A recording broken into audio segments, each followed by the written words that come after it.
Hi friends, welcome to cine family 2.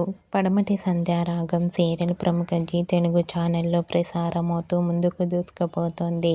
ఈ serial heroine Prithviraj and ప్రీతి శర్మ, శ్రీను ఆద్య క్యారెక్టర్లో నటిస్తూ మంచి జోడీగా గుర్తింపును పొందారు.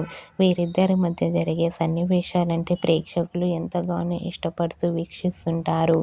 అయితే రీసెంట్గా ఈరోజు చిల్డ్రన్స్ డే సందర్భంగా పడమటి సంధ్యారాగం సీరియల్ హీరోయిన్ శ్రీను ఆద్య తమ చైల్డ్హుడ్ ఫొటోస్ను షేర్ చేశారు. ఆ ఫొటోస్లో శ్రీను ఆద్య చాలా క్యూట్గా, ముద్దుగా కనిపించారు. ఆ ఫొటోస్ చూసిన వారంతా క్యూట్ అండ్ లవ్లీ పిక్స్ అంటూ కామెంట్ చేస్తున్నారు. మీకు కూడా పడమటి సంధ్యారాగం సీరియల్ హీరోయిన్ శ్రీను ఆద్య చైల్డ్హుడ్ ఫొటోస్ మీకు నచ్చినట్లయితే మీ అభిప్రాయాన్ని మీ కామెంట్ రూపంలో తెలియజేస్తూ లైక్ చేయండి, షేర్ చేయండి. మరిన్ని ఇంట్రెస్టింగ్ అండ్ లేటెస్ట్ అప్డేట్స్ కోసం మా సినీ ఫ్యామిలీ 2 ఛానల్ని సబ్స్క్రైబ్ చేసుకోండి.